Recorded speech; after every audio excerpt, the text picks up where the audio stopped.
किसे को होस्ट बनाना है?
स्वामिनी मैम, जय Jinendra.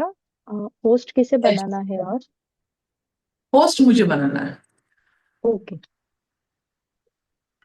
Hi, Swamini. Hi, Do, Trishla. hi.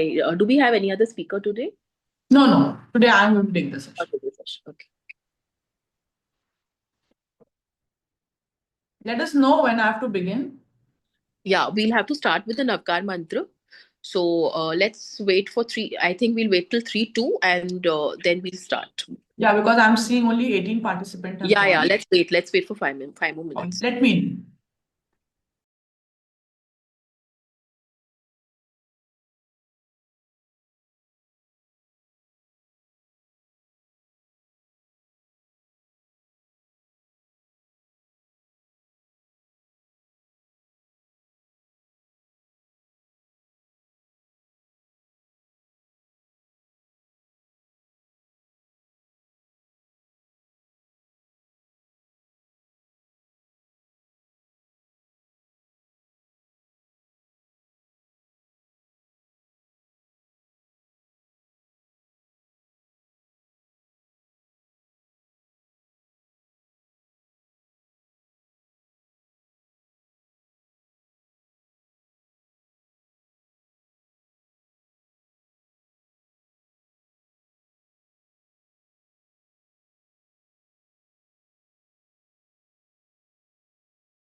जय जिनेंद्र सभी को। अगर लास्ट सेशन के कुछ डाउट्स है किसी को भी, तो आप अभी पूछ सकते हैं। हम 3:05 से अपना सेशन शुरू कर देंगे। अगर किसी को कोई डाउट्स है लास्ट सेशन से, तो Swamini ji is there to answer your queries.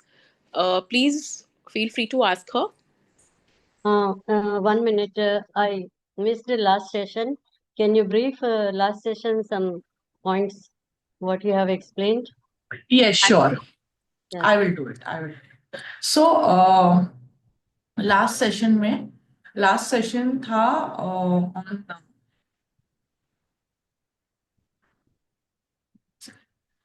Understanding market trends. तो रिसर्च डेक से वी हैड द स्पीकर जिन्होंने काफी इंफॉर्मेशन दिया था on how to check the trends, क्या ट्रेंड है मार्केट में, पॉजिटिव है मार्केट या नेगेटिव है। कैंडल स्टिक्स बताए थे, कहाँ पे डिमांड बढ़ता है, कहाँ पे सप्लाई दिखता है। सो वो बेसिस पे व्हेन वी डू ट्रेडिंग, सो उसके साथ क्या रिस्क एसोसिएटेड होता है, मार्केट के क्या टाइप्स है। सो उन्होंने ये सारी इंफॉर्मेशन दी थी विथ द प्रॉपर चार्ट्स दिखाए थे। अगर आप रिकॉर्डिंग देखोगे तो आपको रिकॉर्डिंग में दिखेगा कि उन्होंने रिकॉर्डिंग चार्ट्स। नहीं मिली मुझे, मैंने पूछा था लास्ट सेशन का। रिकॉर्डिंग्स आपको मिल जाएंगी वो त्रिशला ग्रुप में जी। शेयर हो जाएगा। आज अच्छा, आज हो जाएगा शेयर। हाँ। हाँ हाँ। हाँ, क्योंकि उन्होंने चार्ट्स पे ही दिखाया था। So you could be able to, आप लोगों को पता चलेगा कि निफ्टी के चार्ट में कहाँ पे डिमांड है, कहाँ पे सप्लाई है, वो सारा। और रिसर्च अच्छा। से इसके आज के बाद भी जो नेक्स्ट सेशन होने वाले हैं वो भी रिसर्च टेक से ही होने वाले हैं। सो आई रिक्वेस्ट एवरीवन कि please attend live sessions. Thank you.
It's 3:05. I think we can start. So I'll request Ashwini to please play the Navkar mantra.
Thank you so much, Ashwini.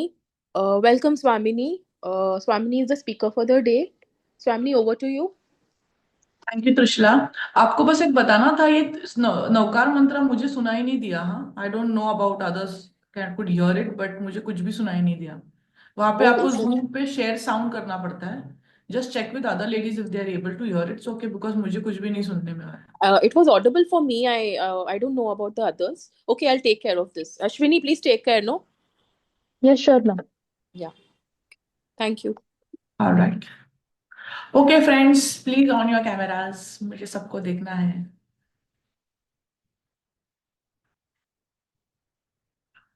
जय Jinendra to all. Let's begin today session. आज का session चालू करने से पहले एक recap ले लेते हैं जो लास्ट सेशन में हम लोग ने. Today is the 5th session. So last session में हम लोग ने क्या क्या करा है, एक just recap I take so that you know we will all be on same page. So we started with induction seminar. एक इंडक्शन हुआ था जहाँ पे we were giving we were boosted on financial literacy. Financial decision कैसे करना है, how we should cover, how we should be independent on our financial terms. फिर हम लोग ने सीखा था financial budgeting, financial personal finance कैसे करते हैं जिसके द्वारा budgeting, saving and investments we had come to know the various different what is budgeting, what is saving, investing क्या होता है, उसके importance क्या होते हैं, what is goal setting. Then we also learned about what is passive income, what is active income, what is how to maintain a portfolio, what is exactly a portfolio. फिर आगे जाके we had also got to know about stock markets, जिसमें stock markets के क्या views रहते हैं, bullish, bearish, कौन से एक्सचेंजेस रहते हैं, एनएससी, बीएसई. फिर डीमैट अकाउंट ट्रेडिंग कैसे होता है, what is demat account. Basics terminologies हम लोग ने सीखा. इक्विटीज क्या होता है, शेयर्स क्या होता है, what are dividends, what is market indices. Then going ahead, Pritesh Bhatt ने जो सेशन लिया था वेयर ही उन्होंने काफी इंसाइट्स दिए थे प्रोडक्ट्स पे कि what is stock and shares, what are bonds and what are fixed incomes securities, what are mutual funds. Mutual funds की भी उन्होंने कई बाइफिकेशंस दिया था. उन्होंने बताया था कि हाइब्रिड इक्विटी और डेट ये तीनों अलग अलग क्या है. देन ईटीएफ्स क्या होते हैं, व्हाट आर डेरिवेटिव्स. तो ये सब टच बेस करके देन शिवांगी के लास्ट सेशन में we had understood more on what is bullish market, what is bearish market. Market का ट्रेंड हम लोग ने देखा कि हाउ टू जज whether the market is positive, whether the market is negative. Basics indicators read किए थे मार्केट के. उसने आपको बेसिक चार्ट एनालिसिस भी दिखाया था कि no where is the demand, where is the supply, how the Nifty reacts, how Sensex reacts, क्या इंडिकेटर्स होते हैं. तो होपफुली ये सब होने के बाद today again we have our session on जिसका नाम है investment strategies for beginners. Okay, अब आज के सेशन में हम लोग देखेंगे कि in today's session you all must be aware कि what are the few terminologies, because काफी सारे रिफ्रेशर हो गए हैं. But today in today's session we will be learning more on what strategy we will build. आप लोग में से ये सब करते भी रहेंगे, but this is for all so that we all could come to know कि क्या बेसिक रूल्स होते हैं, what strategy we should build to start proper investing, how to create wealth for a long term horizon. कुछ goal plannings होते हैं. So आज के session में we will first go understand the different strategies. फिर साथ में after that I think opening demat opening का steps मैंने आपको पहले भी बताया था कि how to open a demat account, how to open a trading account, उसके क्या steps है, how the KYC and other documents are required. Then market order, stop loss क्या होता है, ये हमारा पहले सेशन में भी डिस्कस हुआ था. आज भी हम लोग ये कंप्लीट कर लेंगे. एंड देन प्लेटफॉर्म ट्रेडिंग कैसे होता है इसके बारे में सी. Okay, so all ready, let's begin for today's session. Hello Swamini ma'am, जय जिनेन्द्र. हाय. हाय प्रिया, बोलिए. हाँ, मैं सॉरी मैम, मैं अभी वीडियो ऑन नहीं कर पाऊंगी. मैं फिजियो के पास फिजियोथेरेपिस्ट के लिए आई हूँ बेटे बेटे को लेकर के. नो यह अलाउड प्रॉब्लम, नहीं है ma'am. No problem. Okay ma'am, thank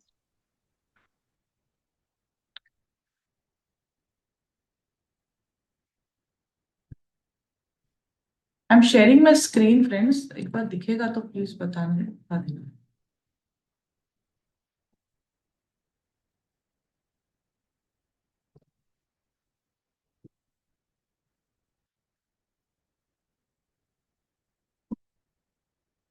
Okay, hope my screen is visible to all.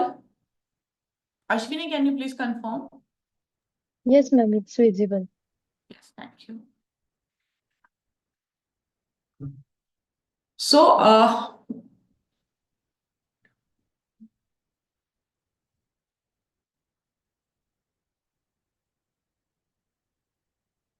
okay. So, investment strategies for beginners. We all are already doing some type of savings. जैसे हम लोग ने orientation session में पता चले थे कि some of you are already investing या few of you are doing saving. Okay, so जो हम लोग ने डिफरेंस देखा था कि what is saving and what is investment. Okay, there is a vast difference between saving and investment. Likewise, now we are the beginners. अब हम we will start the journey as it is. We are trained. We have got the skill. और हमें थोड़ा knowledge मिला है जिसके basis पे अभी अगर हम लोग इन्वेस्टमेंट करना चाहेंगे या सेविंग करना चाहेंगे तो वो एक अलग स्ट्रैटेजी बना के करेंगे। ऐसे ही नहीं कि किसी ने बोल दिया तो हम लोगों ने पैसे लगा दिया। Now I can understand the crowd is mixed of working professionals, few must be homemakers, okay? But whenever you do a type of investment or you do a type of saving, you should first try to understand कि हम लोग किस में पैसा डाल रहे हैं, एक strategy बिठाते हैं। क्यों strategy बिठाएंगे? Because at certain level, at certain age, we have our goals. छोटे छोटे ड्रीम्स होते हैं ना जो हमें कंप्लीट करने होते हैं। अगर वो ड्रीम्स नहीं कंप्लीट करेंगे तो we will not stay motivated to jump on a long term goal. Okay, अब जब मैं बताऊंगी आपको आई कुड से कि जो अभी this the current financial situations जो चल रहे हैं, ओके, ये जो स्ट्रगल पीरियड चल रहा है या जियोपॉलिटिकल टेंशन चल रहा है, this is the way market will react, up down. But whenever after gaining a knowledge or whenever we get any information, then investing in some asset is very important. तो आपको क्या करना है, पहले first you should make your strategy कि मेरा age group क्या है, मेरा रिस्क कितना है, मेरा इनकम कितना है, मेरा एक्सपेंसेस कितना है। वो बेसिस पे आप पता लगा सकते हो कि मैं कितना इन्वेस्टमेंट कर सकता हूँ। तो जहां पे भी मैं इन्वेस्टमेंट करूंगी वो कितना रिस्क फैक्टर उसके साथ जुड़ा हुआ है। Risk factor because we are here to invest in market. Why? Because we want wealth creation. हमें पैसा दुगना करना है, दुगना करके बढ़ाना है। बिकॉज आगे जाके आपको we have a very interesting session I think next week on power of compounding. That is also very interesting कि पैसा 2 गुना नहीं करना है, 4 गुना करना है। तो कौन सा मैकेनिज्म है? So that session is also very interesting. But we being the beginners, we should have some strategy. Strategy will definitely differ from each one person to other person. आपका स्ट्रैटेजी अलग रहेगा, मेरा स्ट्रैटेजी अलग रहेगा, आपका age group अलग रहेगा, मेरा एज ग्रुप अलग रहेगा, मेरा रिस्क टेकिंग एपेटाइट अलग है, आपका रिस्क टेकिंग एपेटाइट अलग है। Because different people have different virtues of where they want to invest, how much they want to invest, and what is their risk taking appetite. So now let's start with our investment journey with confidence. Why confidence, guys? Because abhi आपको after the completion of this course you yourself will get some confidence and some knowledge whenever you do any type of investment. Why? Because you are aware कि उसके साथ associated कितना risk है या उसके साथ associated कितना रिटर्न्स मुझे मिलने वाला है। वो 10 साल में मिलने वाला है या 15 साल में मिलने वाला है या 1 साल में मिलने वाला है, ये मैं डिसाइड करूंगी। Okay, this is what we will decide. So because our investment journey should be with confidence, हम इसलिए बोलते हैं बिकॉज अब आपको मार्केट रीडिंग करने आएगा। आपको पता चलेगा कि मार्केट्स के क्या ट्रेंड्स, मार्केट में long term should we wait or should we book profit at small dips? Okay, so now let's go ahead, let's start. with our session. अभी in this today's session is investment strategies for beginner. Okay, जैसे मैंने आपको बोला कि हम सभी के पास अलग अलग गोल्स हैं. किसी के शॉर्ट टर्म गोल्स है, किसी के मीडियम टर्म गोल्स है, किसी के लॉन्ग टर्म गोल्स है. So what do you mean by these things?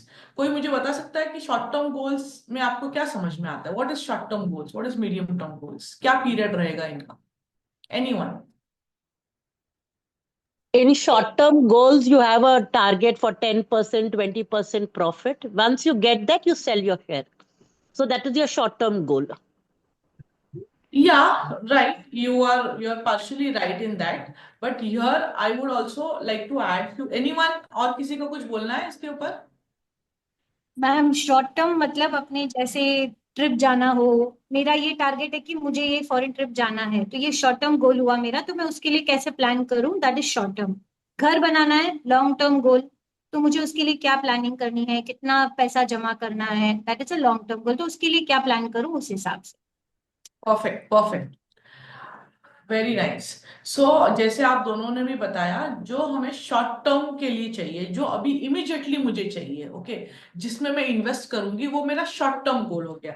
जैसे उन्होंने बोला उनको पिकनिक जाना है, तो मुझे next year I wanted to go to Europe. तो यूरोप के लिए मैं अभी से अगर फंड बनाना चालू करूंगी, अभी से मैं इन्वेस्टमेंट करना चालू करूंगी, या एक एक तरह का I could keep some share of my funds differently for the trip, वो मेरा शॉर्ट टर्म गोल हो गया. क्योंकि वो मुझे हार्डली 1-2 साल में अचीव करना है, या मुझे 3 साल के अंदर अचीव करना है. 0 to 3 years short term goals होता है. तो ये जो हम लोग फोकस करते हैं, जिसमें इमीडिएट नीड्स को फुलफिल करेंगे, तो ये तो एक वेकेशन का हो गया, या एनीथिंग आपको कहीं कहीं कोई other you want to buy something of small amount, या आपको किधर वेकेशन के लिए घूमने जाना है, कुछ कोर्स एनरोल करना है, तो ये आपके शॉर्ट टर्म गोल्स हो गए, जिसका पीरियड भी शॉर्ट रहेगा, उसके ऊपर के रिटर्न्स भी शॉर्ट हो जाएंगे. Why you are keeping those? Because you want to utilise that fund as early as possible. Next comes medium term loan. अब medium term loan, this horizon is of 3 to 5 years.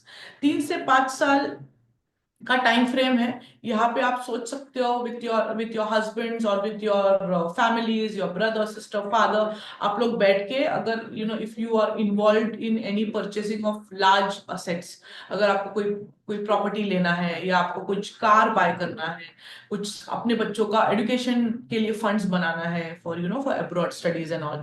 सो ये जो आप discussion करते हो, या ये जो strategy बिठाते हो, इसको हम लोग मीडियम टर्म्स गोल बोलते हैं. मीडियम टर्म गोल का होराइजन है from 3 years to 5 years.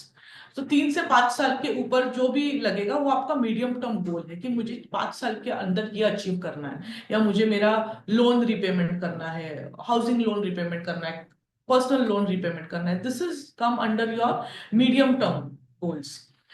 Then third comes the long term goal. Long term goal is always 5 year plus. Why? Because it's long term. यहाँ पे we can take example of when I at this age, at my age of 37, I am planning for my retirement. कि मैं अभी next 20 years में अगर retire होंगी, तो how will I make my retirement planning?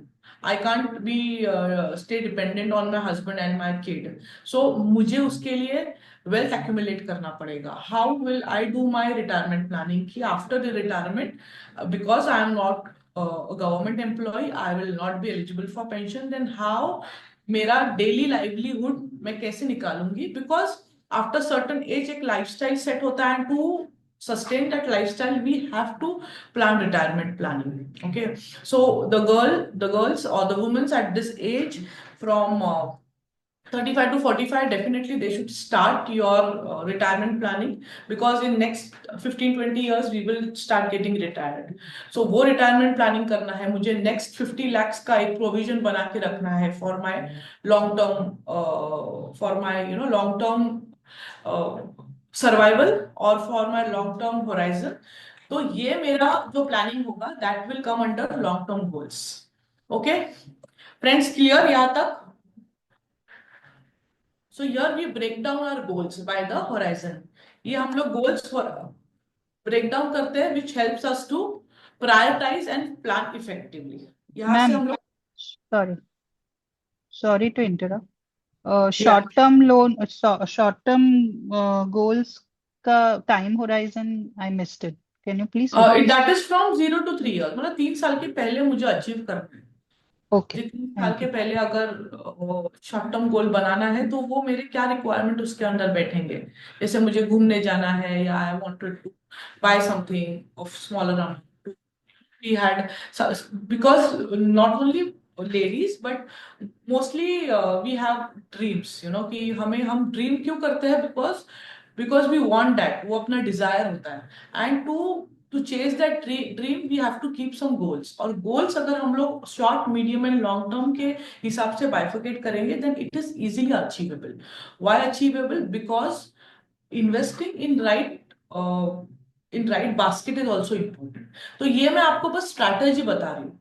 whenever you have a dream, for example to buy a house also of your own, तो वो dream लेने के लिए आपको एक गोल सेट करना पड़ेगा, आपको एक स्ट्रैटेजी बनाना पड़ेगा कि what is my income, what is my age, how much loan I will get, how much funds are ready for down payment, what are the other challenges, I should have to pay to some other other problems, मतलब जैसे other investments रहते हैं, you have different issues coming out. तो ये सब limitations and जो advantages है ये आपको सबको चेक करके then you have to build your own strategy, right?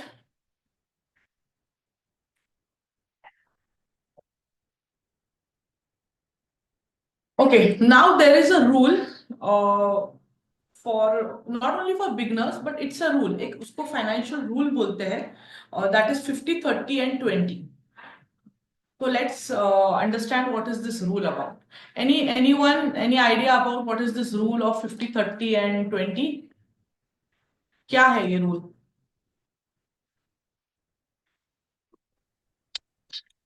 In the जो 50% है वो that is our regular requirements, जैसे खाना, इलेक्ट्रिसिटी बिल्स और petrol bills whatever. And 30% is like wants, जैसे मैंने सोचा मुझे इस महीने 2 मूवीज देखनी है, I want to watch it at this theatre, ऐसे देखना है, ऑल दैट।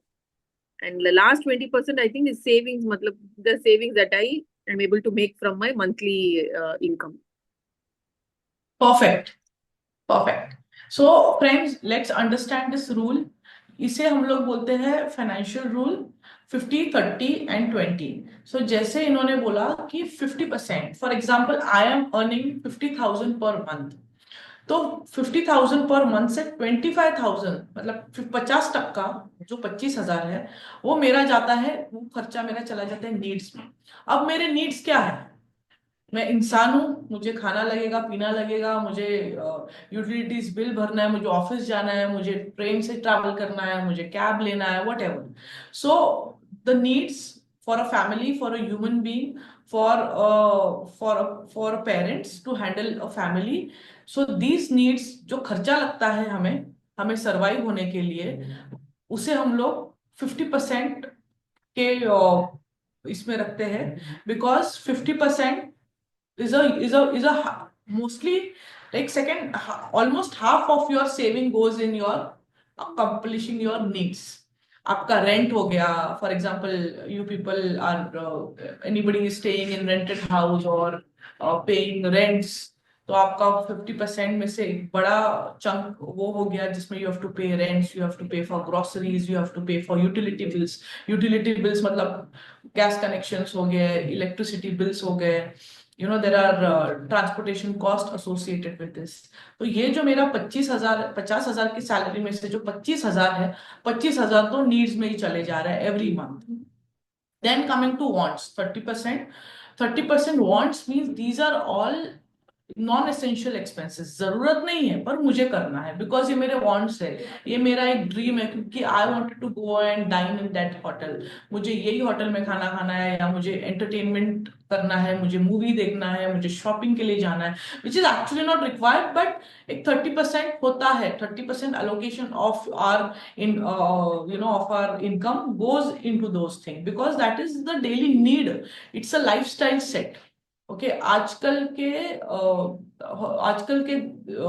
जमाने में आप देखोगे ये एक लाइफस्टाइल हो गया है। शॉपिंग के बिना, मूवीज के बिना, डाइनिंग आउट के बिना weekends are not gone like that. Weekends पे एक होता ही है, फैमिली प्लानिंग होता है, फ्रेंड्स के साथ होता है, कॉलीग्स के साथ होता है। So that is what we can understand कि अपना जो रूल में 30% goes in are wants. So मेरा 15,000 उसमें गया, 50,000 की सैलरी में से 25,000 गया 50% नीड्स में, 15,000 गया wants. Okay, monthly calculation I am giving you. Then 20% रहा मेरा सेविंग्स। 20% मतलब हाथ में रहा सिर्फ 10,000। अब ये 10,000 में मुझे सेविंग करना है। अगर मेरा कोई रेंट चलता रहेगा, if I bought a car I have to pay my car loan, if I have my personal loan उसको भरना है, अगर मेरा घर का लोन है तो वो भरना है। सो this is example I am giving you कि फिर मेरा लोन लोन रिपेमेंट आ गया, डेट रिपेमेंट, या तो फिर मैं सेविंग करूंगी। तो अगर आफ्टर अंडरस्टैंडिंग और आफ्टर गेनिंग फ्यू नॉलेज अगर मुझे पता चलेगा कि मैं किस में पैसा डालूं, मैं वेल्थ प्रिजर्वर बनूं या मैं वेल्थ क्रिएटर बनूं। ओके, अगर मुझे पैसा 2 गुना करना है, 4 गुना करना है, तो मैं वेल्थ प्रिजर्वर में पैसा रख के कुछ नहीं होने वाला है, मुझे कुछ नहीं मिलने वाला है। तो वेल्थ प्रिजर्वर में आप बोल सकते हो इन्वेस्टमेंट्स इन एफडीज। ओके, जो हार्डली 3, 3.5, 4 रिटर्न देंगे, that is just a preserver. Okay, but what is wealth creator? Wealth creator is the mechanism, is the investment strategies जो मेरा पैसा डबल करेंगे, जो मेरे 10,000 को जो मैं एवरी मंथ इन्वेस्ट करूंगी उसको लॉन्ग टर्म के होराइजन पे वो कंपाउंडिंग इफेक्ट देके ब्याज पे ब्याज, ब्याज पे ब्याज, ब्याज पे ब्याज करके वो मुझे 4 टाइम रिटर्न देंगे। So this is what I would invest because मैंने ये कोर्स किया है, मुझे पता है मार्केट में क्या अप डाउन्स चल रहा है, मुझे पता है कि मार्केट का ट्रेंड क्या है, मुझे पता है कि even though there are geopolitical issues I can stay positive on market investments. मुझे ये भी पता है कि मेरा रिस्क कितना है, मुझे ये भी पता है अगर 10,000 में से 5,000 वाइप आउट हो गए फिर भी मैं 5,000 के लिए लॉन्ग टर्म होराइजन के लिए होल्ड करूंगी। So friends, when ever research से आपके पास और 2-4 सेशंस हम लोग लेने वाले हैं जिसमें आपको फंडामेंटल्स के बारे में बताएंगे। So fundamentals of any company where whichever you invest are very important because fundamentals are directly associated with long term investment। जो हम लोग long term investment करेंगे उसके साथ वो associated है। Why? Because in fundamentals we read balance sheet, we understand what are the income statements, we understand what is the debt of any company, company पे कितना लोन है। So ये सारी चीजें हमें समझ में आती है and we also come to know कि whether we should go investing in this company or we should wait। Okay, so market understand करने के लिए 2 ट्रेंड्स है, एक टेक्निकल एक फंडामेंटल्स है। सो टेक्निकल्स में टेक्निकल एनालिसिस जब हम करते हैं तो वो शॉर्ट टर्म के लिए रहता है।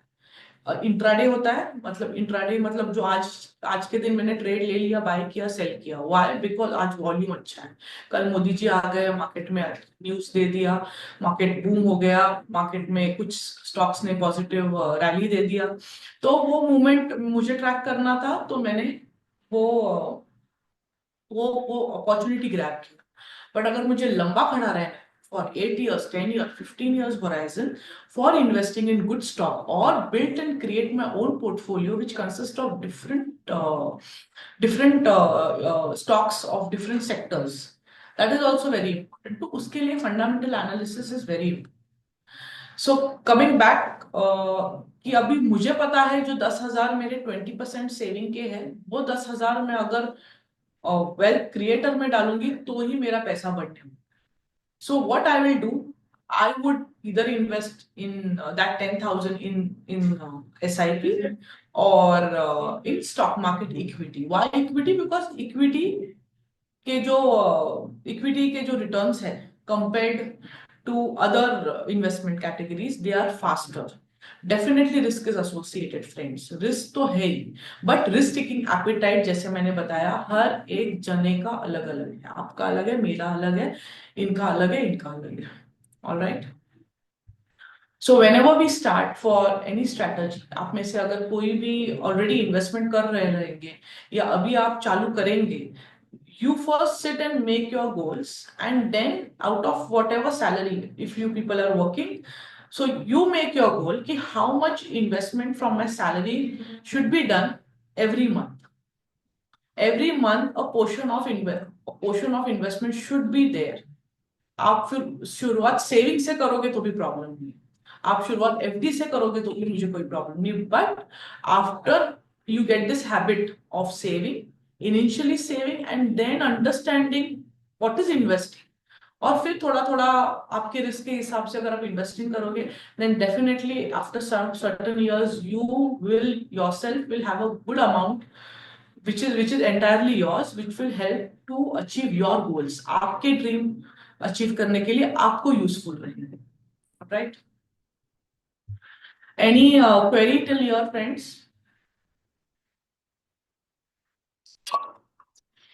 सो Ma'am, बेसिक इन्वेस्ट, बोलिए ma'am, this debt repayment, wouldn't it come in needs? that can. So what the my point was saying is needs में तो वो आ गए, मतलब needs आपके क्या है, mostly your needs is daily consumption, groceries हो गया, यूटिलिटी बिल्स हो गया, ट्रांसपोर्टेशन हो गया, which is required. Without transportation we cannot reach office, without eating we cannot survive a day. Right. तो this is what we come to know कि ये needs है, बट सेविंग्स के साथ उन्होंने डेट भी एलोकेशन दिया है. Why date component? बिकॉज अगर आपको आपके वांट्स और नीड्स फुलफिल करने हैं तो sometimes there is a situation where few people take personal loan. अगर पर्सनल लोन लिया टू मे बी से अगर बच्चों का एजुकेशन प्लान करना है या उनके स्टडीज के लिए प्लान करना है, उनका स्कूल फीस भरना है, उनका हायर एजुकेशन प्लान करना है, तो उनके जो हम लोग रीपेमेंट्स करेंगे that will go under savings. तो आप सेविंग्स कम करोगे और वो पहले लोन कंप्लीट करना चाहोगे. So that component is merge and it is put under 20% criteria.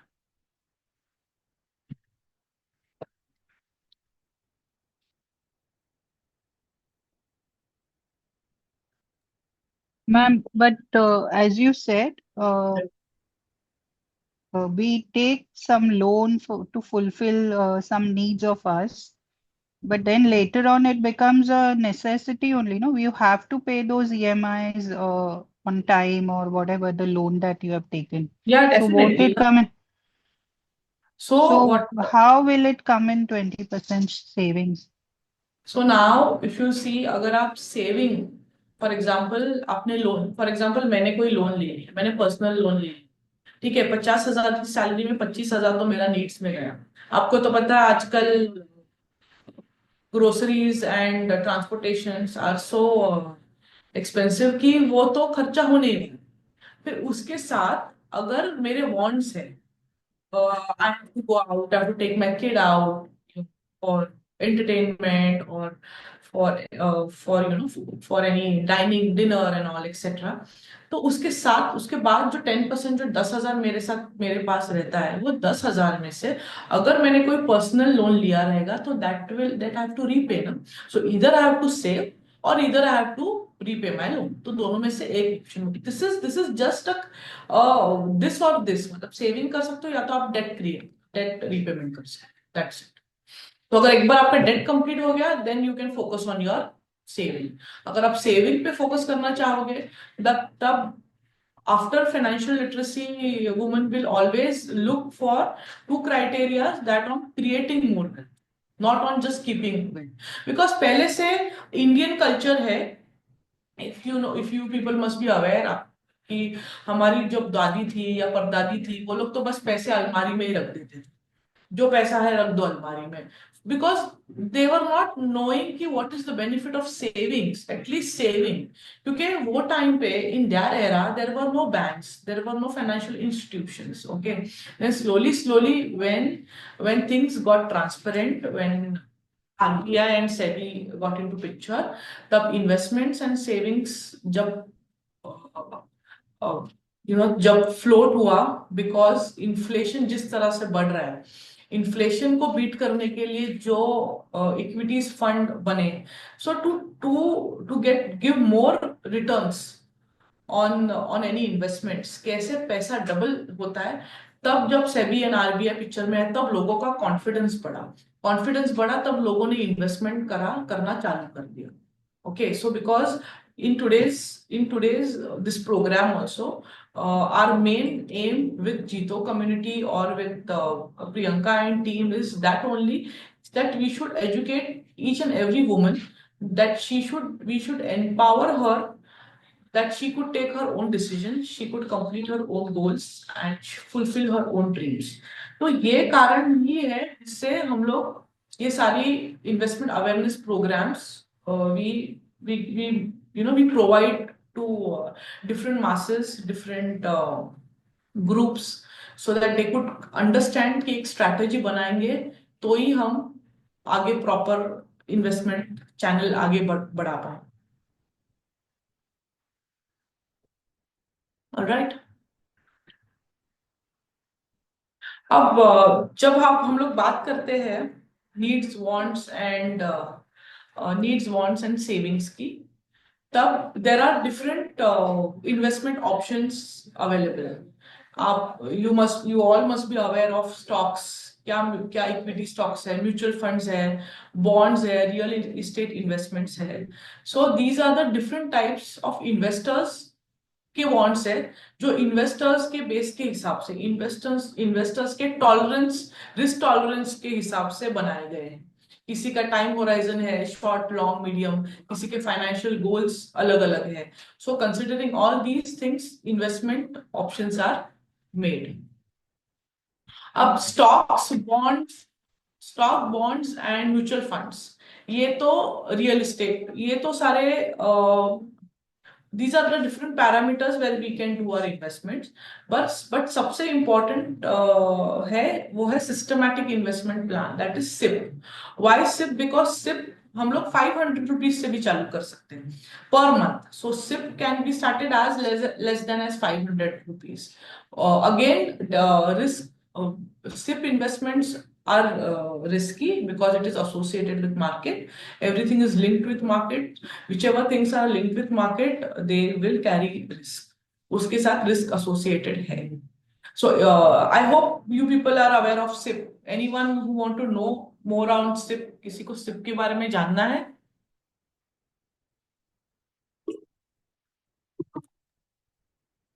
Ma'am, SIP में हम एक ही कंपनी में इन्वेस्ट कर रहे हैं या we are investing every time in different और बोथ? सिप में कैसे होता है? सिप में आप जो भी कंपनी का सिप लोगे, XYZ फंड हाउस होते हैं, तो जो भी आप फंड हाउस के सिप लोगे तो उसमें असेट कैटेगरीज होते हैं, large cap, mid cap, small cap. तो अगर लार्ज कैप के आप कोई भी सिप आपने बाय कर लिया कोई भी फंड हाउस का, तो उसके अंदर 10 से 12 डिफरेंट अलग अलग इक्विटीज के इन्वेस्टमेंट रहते हैं. So whenever you buy, for example, XYZ, अगर आपने आज से सिप चालू किया तो आपका सिप एक्टिवेट हो जाएगा every month. For example X amount debit होते रहेगा, पर वो वही सिप में जाएगा, वही असेट एलोकेशन में जाएगा. अगर नेक्स्ट टाइम आपके एडवाइजर ने आपको बोला कि मैडम थोड़ा और रिस्क लेते हैं, we could try investing in multi cap में mid cap, large cap, small cap, सब मिक्स कंपनीज के स्टॉक्स होते हैं 12-15. तो उसमें अगर आपको डालना है तो फिर वो सिप अलग, मतलब फिर आपके दो सिप चालू है, which every month आपके 2 सिप में इन्वेस्टमेंट्स हो रहे हैं. So this wise you can put your investment in different asset allocation. Large cap हो गया, मिड कैप हो गया, स्मॉल कैप हो गया, एंड 3 allocations में आप डाल सकते हो. रिस्क आपका diversifying. What is risk diversifying is कि आपको सारे के सारे अंडे एक बास्केट में नहीं डालने हैं. अगर सारे के सारे अंडे एक बास्केट में डाल दिए तो पैसा अगर गया तो पूरा जाएगा. So because of that diversification is very important. Diversification मतलब हर इन्वेस्टमेंट अलग अलग सेक्टर्स में करना है. सेक्टर्स यहाँ पे मैं बोल रही हूँ मतलब कंपनीज के अलग अलग सेक्टर्स, IT हो गया, फार्मा हो गया, ऑटो हो गया, there are so many different infrastructure हो गया, there are so many different sectors. वो sectors में अगर हम लोग investment करेंगे, because every company will behave differently. So likewise वो कंपनीज भी large cap, mid cap and small cap में आती हैं, कंसिडरिंग उनके कितने मार्केट कैप है। अगर मैं मार्केट कैप बोलने जाऊंगी तो उनका मार्केट में कितना होएगा। तो अगर मैं लार्ज कैप में आ रही हूँ और क्योंकि मेरा प्रॉफिट ज्यादा है, क्योंकि मेरा बिजनेस बड़ा है, क्योंकि I have good employ strength with me, मेरा मंथ ऑन मंथ मेरे प्रॉफिट्स हो रहे, तो मैं लार्ज कैप में आ गई। सेम हैज अगर मेरी कोई कॉलीग है, she is very poor, she is not having a good hold on her products, कुछ सर्विसेज प्रॉपर नहीं दे रही है, तो वो चली जाएगी मिड कैप। पर इसका मतलब ये नहीं कि मिड कैप वाले लार्ज कैप में नहीं आ सकते, they can come, okay, and large cap वाले भी मिड कैप में चले जा सकते। So this regulations, this entire up and down is on company's performance. इसलिए हम लोग क्वार्टरली रिजल्ट्स आते हैं, क्वार्टरली रिजल्ट्स फ्लो होते हैं, जिसमें हमें पता चलता है कि एसबीआई ने कितना प्रॉफिट किया, महिंद्रा एंड महिंद्रा ने कितना प्रॉफिट किया, एलएनटी कितने लॉस में है, example I am saying, because it depends upon उनके उनके प्रोडक्ट्स कितने मार्केट में बिक रहे हैं, कितने खरीदने वाले लोग। Okay, so these are the different things which is very important. आप जब भी असेट एलोकेशन करोगे या जब भी कोई इन्वेस्टमेंट करोगे, असेट एलोकेशन बहुत इंपॉर्टेंट है। ऐसा ना हो जाए कि आपका कोई भी इन्वेस्टमेंट है, for example if I am earning 1 lakh रुपए पर मंथ, तो ऐसा ना हो जाए कि मेरा 70% पैसा सारा लार्ज कैप में है, क्योंकि जब लार्ज कैप जब नीचे आएगा मार्केट में, तब आई will get more heated, okay, वो मुझे ज्यादा हिट मिलेगा। सो आई शुड अंडरस्टैंड कि मुझे लार्ज कैप में भी रखना है, थोड़ा डेट में भी डालना है, पोजीशन हेज करना है कि मार्केट सडनली अगर फॉल हो जाएगा, then only I am balancing it. Why? Because my horizon is of long term. मैं अगर कोई इन्वेस्टमेंट करूंगी तो मेरा होराइजन लॉन्ग टर्म है, मेरा लॉन्ग टर्म है 7-8 years plus. That is what is the definition of long term as per me. Okay, so this is again I am telling you, सबके गोल्स अलग है, सबके होराइजन अलग है, सबके एज ग्रुप्स भी अलग है, राइट। सो सिस्टमैटिक इन्वेस्टमेंट प्लान जो जिसे हम लोग सिप बोलते हैं, वो हम मिनिमम 500 से भी स्टार्ट कर सकते हैं, and that give us good returns. वो हमें रेगुलर एक fix income regularly every month it will get debited from our bank account, and it helps us to build wealth over the time. It helps us to build wealth, ये अपना wealth creator में आ जाता है। Ma'am, Yes, so stocks we can sell anytime we want. What about these SIPs? You need to pay the given amount on every month, same date. And if I have to stop it or I want to get back the money from the SIP, how do we do that?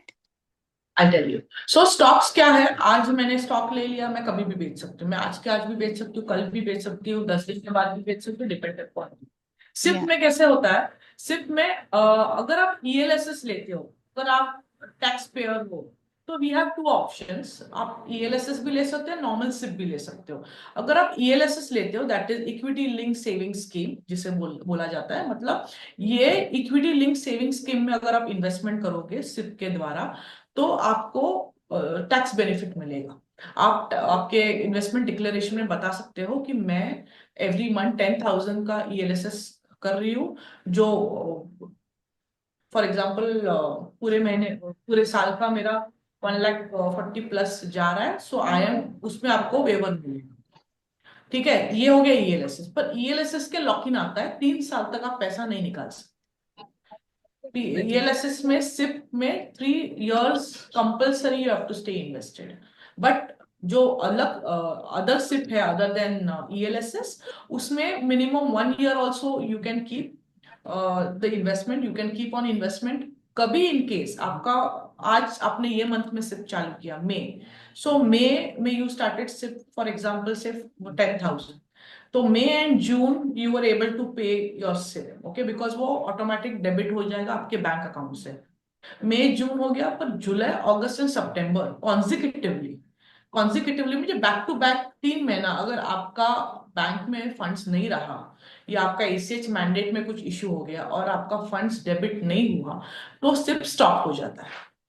But इसका मतलब ये नहीं कि funds निकल जाएगा, funds तभी निकलेगा जब आप इंस्ट्रक्शन दोगे कि redeem my funds to your advisor, then only वो आपका 20,000 you can take, as simple as that.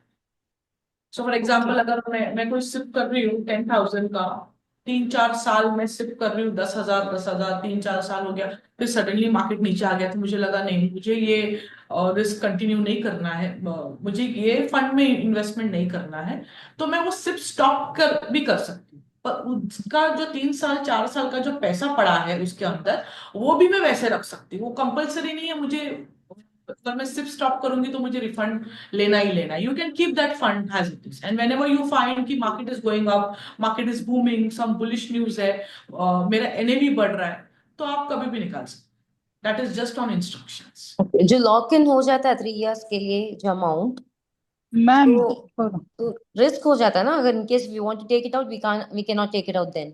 Which one? ELSS? हाँ, ईएलएसएस तो लॉक होगा ना 3 साल लॉक के हो लिए। गया, अगर in case market up and down हो गया, अगर अपने को निकालना, अगर लॉस में, तो लॉस ही हो गया फिर। हाँ नहीं, नथिंग ईएलएसएस कैन आप बी डन। 3 साल तक निकाल ही नहीं सकते हो। ईएलएसएस में इन्वेस्टमेंट करोगे तो 3 साल के बाद आप निकाल पाओगे, So तो that's a जो major भी risk. Profit, sorry, Then lock-in is a major risk, right? See lock in is not a major risk. ELSS का बेनिफिट भी तो ले रहे हो ना। अगर आपको टैक्स बेनिफिट करना है, you are investing in ELSS, you are declaring the same in your income statement, तो आप उसका बेनिफिट ले रहे हो ईएलएसएस का। 3 साल तक आपको you have to hold it, lock in रहेगा वो। 3 साल के बाद जब आपको इन्वेस्टमेंट निकालना है और you want to redeem it, then you have to check the NAV. वो एनएवी 50 से 60 हुआ है कि नहीं, वो एनएवी 50 से 100 हो रहा है कि नहीं। अगर वो स्टेबल है तो मुझे अभी ये फंड्स की जरूरत नहीं, let it keep their only. अगर मुझे पैसों की जरूरत है तो 50 है तो चलो 50 पे निकाल दो। That depends upon upon person to person. So we can not say now कि it is a loss. It can be a positive return also, it can be a stable return also. Thank you. Ma'am yes. yeah if it is not ELSS and regular SIP, then in case on that particular date the debit is missed out, you said that it will stop there, but will it not hit again the ECS, or will See, it not? if your funds uh, uh, got missed by 1 month, it's okay, next month debit होगा। अगर consecutively 3 months हुआ, मतलब हाँ जून में भी पैसा bank में नहीं रहा, मे बी ऑफ योर सब अदर दिस, जून में नहीं रहा, जुलाई में नहीं रहा, अगस्त में नहीं रहा, 3 मंथ अगर कॉन्जिक्यूटिवली पैसा बैंक में नहीं रहा या एसीएच से डेबिट नहीं हुआ, तो सितंबर से आपको मैसेज, उसी दिन मैसेज आ जाएगा your SIP has been stop. okay. आप वापस वो फंड में इन्वेस्ट नहीं कर सकते हो, क्योंकि वो फंड 2 महीने का जो पैसा है वो रहेगा, वो आप कभी भी रिडीम करके क्लोज करके वापस आपको नया सिप चालू करना पड़ेगा। You'll have to restart it again. हाँ, But that restart. is that is only if 3 consecutive months, if your SIP ECS doesn't go, then only, no? Then If it is missed by 1 month, then it will get debited in the next month, right? yes, definitely. Then So it will that get. is the case even in a ELSS, or only That is the for case the in ELSS. ELSS also. ELSS okay. also. ELSS में अगर investment करोगे, 1 महीना नहीं भरा, may be for some reason if there is no funds in account और not get debited, तो next month से debit होगा। पर अगर लगातार 3 बार हुआ या 4 बार हुआ तो आपका सिप स्टॉप हो गया, बट आपका जो पैसा है, जो And earlier if it is investment, the regular SIP, then it will have 1 month, 1 year lock-in, right? Or it has the 3 years lock-in. There is 1 year lock in. 1 year lock in, 1 year तो देना ही पड़ता है। मतलब अगर मिनिमम अगर आप 2,000 भी अगर इन्वेस्टमेंट हम लोग चालू करेंगे, तो that is what we are looking for wealth creation. तो साल का साल का अगर But 12,000 there is a possibility of paying the exit load, and you can exit from within 1 year also, right? That is in lump sum. Okay, Yeah, not in SIP one अलग, question. SIPs. हाँ SIP अलग है, lump sum अलग है। Okay. Ma'am one अगर more question. हाँ अगर हम बोलिए। म्यूचुअल फंड में लमसम अमाउंट इन्वेस्ट करना चाहते हैं और SWP फैसिलिटी लेना चाहते हैं, तो वो क्या सही है? हाँ सही है। वो उसके लिए क्या होता है पता है, मैं आपको बताती हूँ कि आप जो भी फंड में इन्वेस्टमेंट करोगे लमसम में, so that depends upon which funds you select. जैसे मैंने आपको बताया था, large cap, mid cap, small cap, multi cap, hybrid, बहुत सारे फंड्स है मार्केट में। तो उनके फैक्ट शीट्स आते हैं। फैक्ट शीट्स मतलब रिपोर्ट कार्ड। जिसमें आपको पता चलेगा कि ये ट्रिपल ए रेटेड है, इसका फंड मैनेजर कौन है, वो कितने साल का एक्सपीरियंस है, कौन से स्क्रिप्ट में ये लोग इन्वेस्ट करते हैं, या इनफैक्ट कोई स्क्रिप्ट अगर खराब हो गया, खराब इन द सेंस डीलिस्ट हो गया या कुछ न्यूज आ गया उसके ऊपर, तो whether they reallocate within some other shares, ये सारी चीजें आपको फैक्ट शीट में पता चलती है। जब आप फैक्ट शीट के रीडिंग करके जब आप इन्वेस्टमेंट करते हो या आपके एडवाइजर से बात करते हो, तब वो आपको बताएंगे कि for example you are planning to invest 50 lakhs in lump sum. Okay, why 50 lakhs? Because you got some property related कुछ पैसा आ गया, आपने वो रिडीम करके डाल दिया म्यूचुअल फंड में। Why? Because you think it will give you hire returns, right? So 50 lakhs आप डिवाइड करोगे डिफरेंट डिफरेंट कैटेगरीज में, डिपेंडिंग अपॉन योर रिस्क, आपको कितना रिस्क लेना है, आपको लार्ज कैप लेना है, आपको हाइब्रिड लेना है, आपको डेट लेना है, आपको बैलेंस फंड लेना है, तो 10 आपने पांचों फंड्स में डाल दिया। Now you have to also check whether that those funds what you have selected they are giving you SWP रिटर्न, that is systematic withdrawal plan. तो ये सिस्टमैटिक विड्रॉवल प्लान आपको बताएगा आपके महीने के, जैसे मैंने आपको बोला ना, ये 50%, 30%, 20%, तो मेरा 50% नीड्स कंप्लीट करने के लिए मुझे महीने का अगर 25,000 लग रहा है खर्चा मेरे नॉर्मल रिक्वायरमेंट्स फुलफिल करने के लिए, तो वो मैं सिस्टमैटिक विड्रॉवल प्लान से अगर मुझे हर महीना 25,000 निकालना है, that thing you have to set with your advisor who will help you out taking that money। और साथ में साथ जो आपका जो पैसा रेस्ट पैसा इन्वेस्टेड है, एलोकेटेड है जो फंड्स में, उसमें आपको वो कंपाउंडिंग इफेक्ट मिलेगा, बिकॉज आपका पैसा बढ़ेगा, उसमें क्रिएट होगा वेल्थ। साथ ही साथ आपको आपके नीड्स कंप्लीट करने के लिए भी you can opt this option. Then it depends upon you how much you want. You want 50,000 a month, you want 25,000 a month, you want 1 lakh a month. That depends upon you, and that way you have to set your criteria. Is there not a probability of capital being eroded in case if that withdrawal amount is not in the ratio of your investment?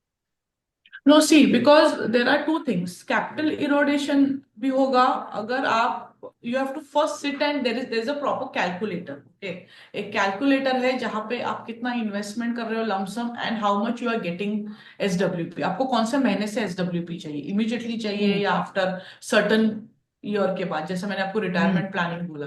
अभी अगर मैं investment save करूंगी तो next 10-15 years में मुझे उसका benefit रहेगा।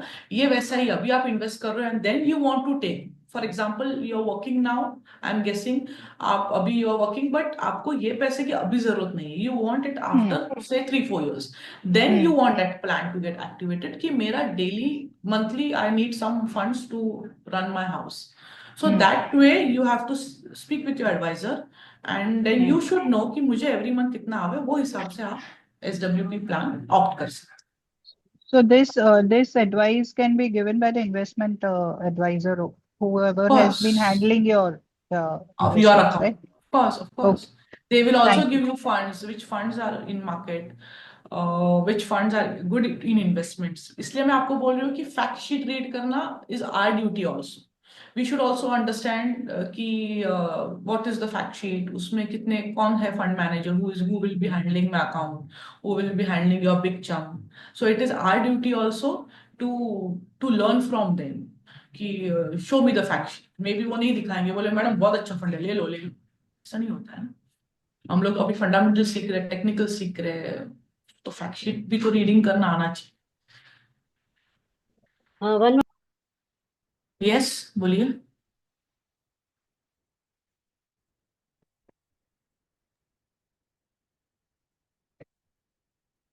Ma'am, our banks also suggest us some mutual funds and SIPs.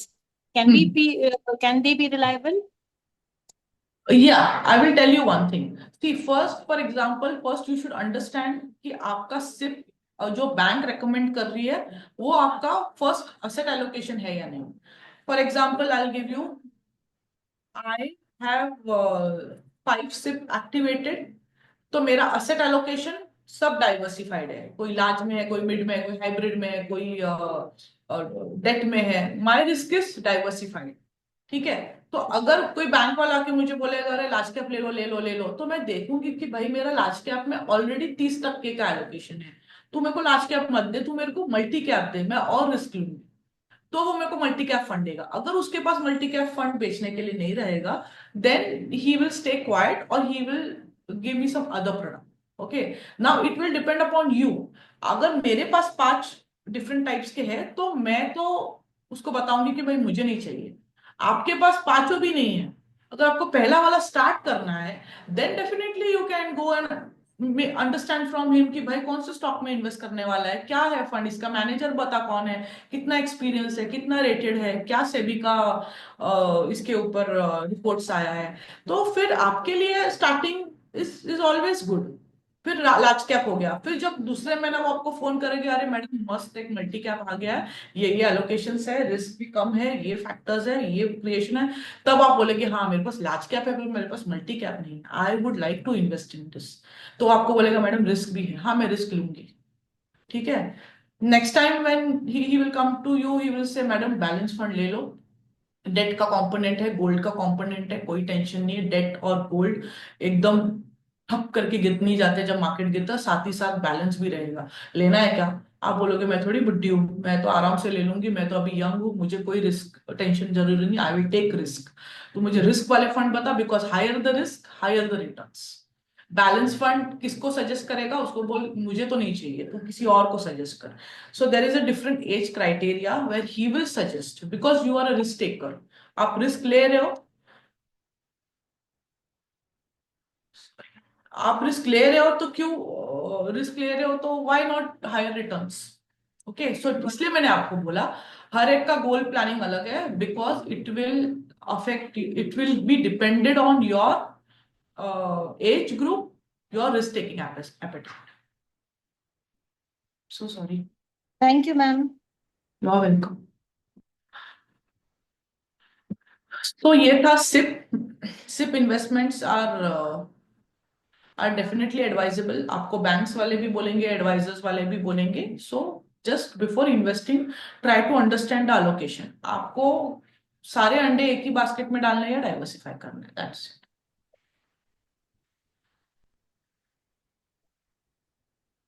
Friends एक ही minute.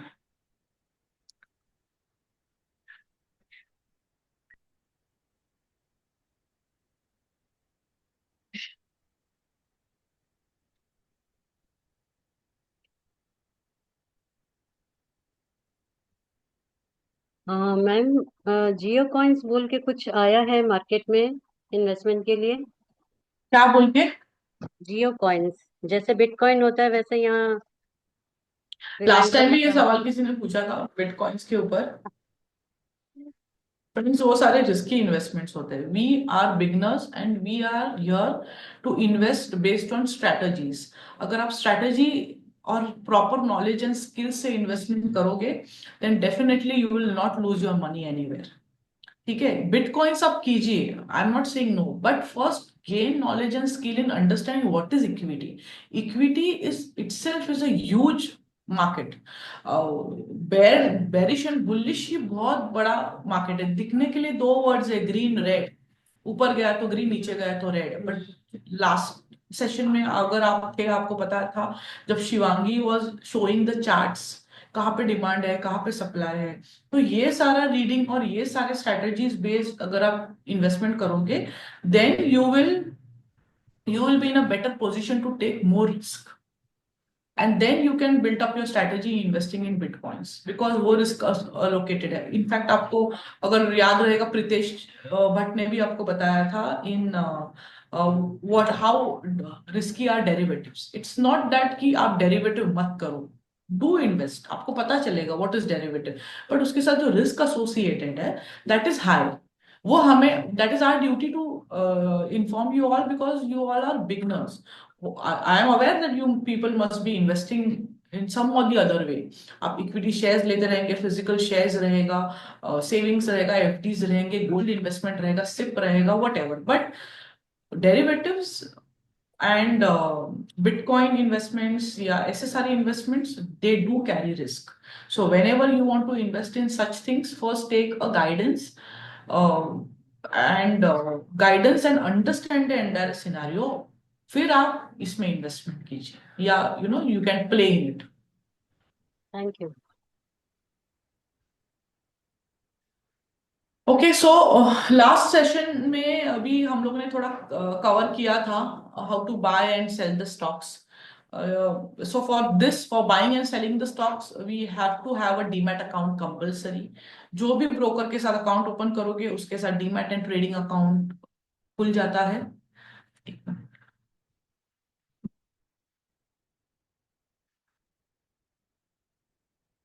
Okay, so Demat account gets open. So here Demat account में जैसे अगर आपको बाय करना है, मैंने आपको बताया था choose a company to bye.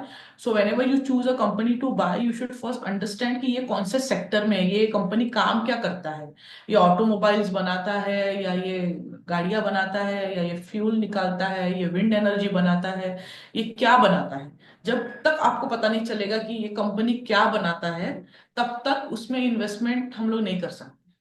पहले आपको पता लगना ये डिफेंस के स्टॉक्स है क्या, ये रेल का स्टॉक्स है क्या, ये रेलवे का स्टॉक है क्या. So first choose the company you want to buy, then use a trading platform. ये नीचे जो पिक्चर्स देख रहे हो आप, ये सारे टर्मिनल्स है.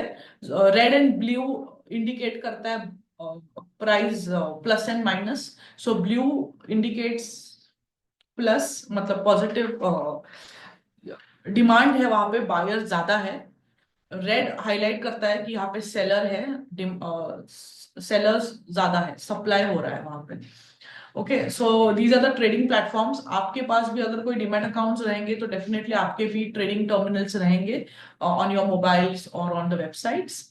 If not then please have a look once. आपके एडवाइजर रहेंगे, उनको बताइए, उनको पूछिए, because there is a trend ना कि हम लोग सीधा फोन उठा के बोल देते हैं अरे ये स्टॉक बाय कर, वो स्टॉक बाय कर. Sometimes we also should learn how to operate from apps, how to operate from websites, क्या प्लस माइनस चल रहा है, क्या मार्केट डेप बन रहा है, कितने बायर्स खड़े हैं, कितने सेलर्स खड़े हैं, क्या क्वांटिटी आज के दिन का ट्रेडिंग हुआ है लार्सन में या महिंद्रा एंड महिंद्रा में, SBI. Okay, and then you can place the order. Same like buying is जैसे बाय हो कर रहे हैं वैसे ही हम लोग स्टॉक सेल करेंगे. कोई भी स्टॉक अगर आपको सेल करना है उसका आपका होराइजन गोल कंप्लीट होने के बाद, जैसे आज मैंने 10,000 इन्वेस्ट किया एक स्टॉक में, कल देखा तो वो 20% पॉजिटिव है, मतलब 2,000 रुपया. 10,000 आज इन्वेस्ट किया, कल 12,000 हो गया. तो मुझे अगर वो प्रॉफिट बुक करना है तो मैंने डिसाइड कर लिया मुझे 12,000 पॉकेट करना है, वो माल बेचना है. तो मैंने डिसाइड कर लिया कि हम लोग सेल कर देंगे. सेल करके this is our decision because we want to book that 2,000 extra profit. We will place the sell order and order market में, जैसे ऑर्डर जैसे सिस्टम में चला जाएगा it will get sold off. So this is the basic terminologies of buying and selling stock. आप में से किसी ने किया है ट्रेडिंग टर्मिनल पे? Anyone who can? करती हूँ, मैं करती हूँ। आप करते हो? ओके, तो सरिता जी आप कैसे करते हो? आप मेरा इंडियन लाइन में डीमैट है और उस पे मैं डायरेक्ट ही करती हूँ। मैंने कभी ब्रोकर के थ्रू नहीं किया है कोई भी ट्रेडिंग। अच्छा, अच्छा लगता है मुझे वॉच करना, काफी कुछ सीखा है वॉच करके। Very good very good. इससे हाँ। ये जो आप काफी कुछ बोल रहे हो ना, सीख रहे हो, इससे ही आपको चार्ट्स भी पता लगेंगे. इसमें भी आपको पता चलेगा कि कितना डिमांड है, कहाँ पे सप्लाई आ रहा है, यहाँ पे हम लोग हम्म। इंट्राडे खेल सकते हैं कि नहीं. Hmm. Very nice, very nice.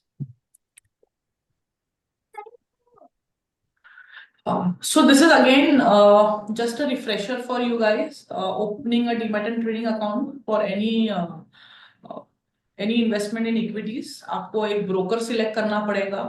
Broker should be a trusted person because उनके एडवाइस आप लोगे. उनके क्या रिसर्च कॉल्स है दैट दैट विल फ्रेंड्स, एक ही मिनट आप एक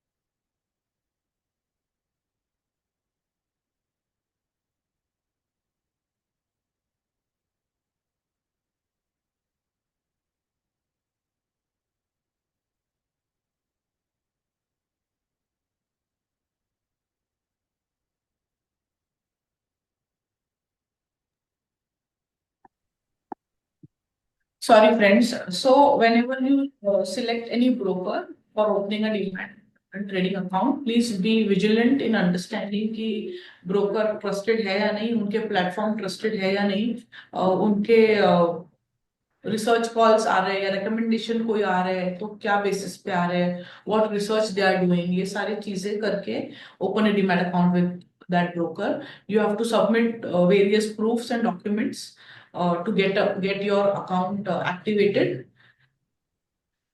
आपका वेरिफिकेशन होगा, आइडेंटिटी वेरिफिकेशन होता है, बैकग्राउंड वेरिफिकेशन होता है, and then you will get the access. आपको आईडी पासवर्ड मिल जाएंगे for to access your demat account. आपको अभी तो सारा चीजें ऑनलाइन है. फोन पे ऐप डाउनलोड करने के बाद आपको यूजर आईडी पासवर्ड डालोगे तो आपको मोबाइल फोन पे भी you will get access of your demat account. Likewise you can go and visit their website. Website पे भी आपको एक लॉगिन मिलेगा, member login, where you have to put the same credentials and you can log in from websites. Okay, and everything, everyone clear till here? Any doubts, friends? One more Chat question, box. Damini Yeah, जी, बोलिए. Hedging क्या होता है और अपने hedging कैसे कर सकते हैं? हेज करने पे शायद हमारा लॉस प्रोटेक्ट होता है. सो हेजिंग कैसे होता है ना, हेजिंग कॉन्सेप्ट बहुत बड़ा है.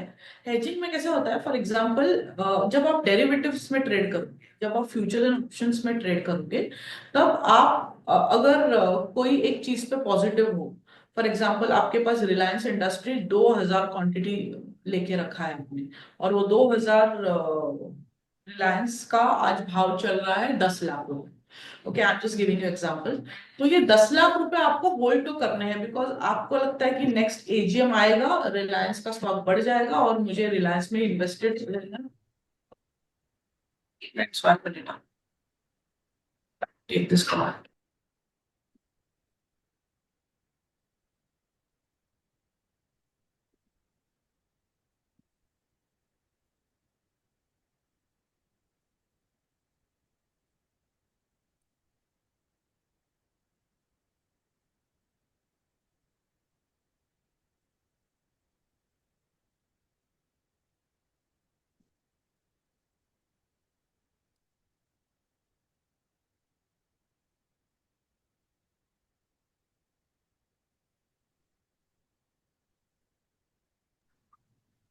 सो सॉरी फ्रेंड्स, हेजिंग होता है जब हम फ्यूचर एंड ऑप्शन में ट्रेड करते हैं. तो जैसे मैंने आपको बताया था 10 लाख वर्थ रिलायंस के आप आपने होल्ड किया है, बट आपको इतना ये भी पता है कि अभी नेक्स्ट मंथ में एजीएम आने वाला. This is just an example friends, कि एजीएम आ रहा है and mister Mukesh Ambani is going to declare some good dividends. So I wanted to stay invested in Reliance. Likewise geopolitical tension भी चल रहे हैं, ये वॉर का भी इश्यू चल रहा है. मोदी जी आके कुछ अलग न्यूज देके गए which is very jittery, market नीचे भी आ सकता है. तो अब ये सिनारियो में मेरा 10 लाख जो मार्केट में लगा हुआ है, उसमें से मैं कैसे उसको बचाऊं या कितना कम से कम लॉस करूं, तो मैं एक हेजिंग का एक ऑप्शन लूंगी. सो व्हाट इज हेजिंग का ऑप्शन हियर इज कि मैं कैसा मेरा रिस्क कम करूं. तो मैं क्या करूंगी, मैं डेरिवेटिव ऑप्शन एक्टिवेट करूंगी. Okay, what I will do, I don't want to take risk of 10 lakhs. What I do, I will activate my derivative option, जिसमें मैं रिलायंस का एक लॉट सेल कर दूंगी. ओके, तो डेरिवेटिव्स में ऑप्शन मिलता है हमें कि हम लोग सेल कर सकते हैं. अकाउंट में शेयर्स नहीं होगा तो भी आप सेल कर सकते हो, तो वो डेरिवेटिव्स में एक ऑप्शन है. तो मैं उसका एक लॉट सेल करूंगी.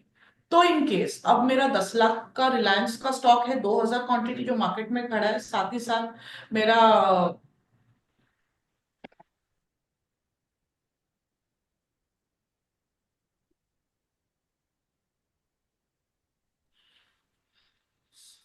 तो तो आपको 10 lakhs का मेरा रिलायंस खड़ा है, और मैंने एक लॉट कोई वर्क के अमाउंट का लॉट सेल करके रख दिया डेरिवेटिव्स में. अब जियो पॉलिटिकल टेंशन हो गया, वॉर हो गया, मार्केट नीचे आ गया, ये 10 लाख के जो शेयर्स है मेरे रिलायंस के, वो हो गए 5 लाख. और यहाँ के जो मैंने ऑलरेडी सेल करके रखा है उसको मैं नीचे में बाय कर लूँ डेरिवेटिव्स में, तो मेरा नेट नेट सेट ऑफ हो जाए। इसे जिधर लॉस हुआ उधर आपने प्रॉफिट बुक कर लिया। इसे hedging, so we can not say कि इधर प्रॉफिट होगा ही होगा, हाँ, ओके, ये तो बट नोबडी एक कैन हेजिंग से। मैकेनिज्म, एक हेजिंग हाँ, मैकेनिज्म है डेरिवेटिव्स की। आप इधर लंबे खड़े हो, ओपन खड़े हो 10 लाख लेके, और पता नहीं ये नेक्स्ट मंथ आते आते अंबानी जी बताएंगे कि डिविडेंड डिक्लेयर करेंगे, बोनस डिक्लेयर करेंगे, नहीं करेंगे, ये जब तब की बात है। बट आज अगर मार्केट नीचे टूट गया बिकॉज और बम गिर गए, तो मैं इधर मतलब मेरा 10 लाख का सीधा 5 लाख, तो 5 लाख लॉस। तो मेरा रिस्क कम करने के लिए I will hedge my position. So for hedging the position,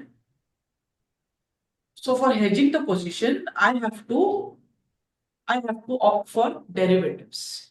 Derivatives are very risky investments. Derivatives carry lot of investment. Derivative का एक लॉट रिलायंस का लेने जाओगे आपको 1.5 लाख 2 लाख देना पड़ेगा। इट्स नॉट 10,000 20,000, उसके मार्जिन बहुत बड़े हैं। सो this is what derivatives, and इसलिए मैं आपको बोल रही हूँ डेरिवेटिव्स इन्वेस्टमेंट कीजिए, बिटकॉइन इन्वेस्टमेंट कीजिए, बट पहले नॉलेज एंड स्किल लीजिए, then only enter into such contracts. no, I just want to understand. Uh, every time I am So doing in Sarita ji, cash only. हाँ, आपने क्वेश्चन बहुत अच्छा raise किया hedging का। Hedging एक डिफरेंट क्राइटेरिया से भी होता है। जैसे मैंने आपको बताया ना कि मैं at this age I am risk taker, मैं रिस्क लूंगी क्योंकि मुझे पता है मुझे रिस्क लेना है, ठीक है। तो मुझे अगर रिस्क लेना है तो मैंने सारे मिड कैप स्टॉक्स में इन्वेस्टमेंट कर दी। मेरे सारे इन्वेस्टमेंट्स, म्यूचुअल फंड्स बोलिए या मेरे पोर्टफोलियो बोलिए, सब मिड कैप है। सो मिड कैप के जो मार्केट कैप्स है वो बहुत कम होते हैं, वो लोग कभी भी डिफॉल्ट हो सकते हैं, दे आर अपकमिंग कंपनीज, पर मुझे उसमें इन्वेस्ट करना है क्योंकि मेरा व्यू कुछ अलग है। तो अगर उसके साथ ही साथ अगर मुझे किसी ने रेकमेंड किया कि Swamini you do one thing, you also hold some gold और you do some investment in debt. Debt मतलब गवर्नमेंट बॉन्ड्स, जो जिसका मूवमेंट इतना नहीं होता है, okay, which are risk free mostly we can say. तो ये जो 3 इन्वेस्टमेंट मैं करूंगी ना, इसे भी हम लोग बोलेंगे कि स्वामिनी ने पोजीशन हेज करके रखा है। अच्छा, चीज उसने हेज करके रखा है, उसने बहुत लंबी भी खड़ी है वो इन मिड कैप, बट साथ ही साथ गोल्ड का भी कंपोनेंट है और उसके पास डेट भी है, बॉन्ड्स भी है, ठीक है।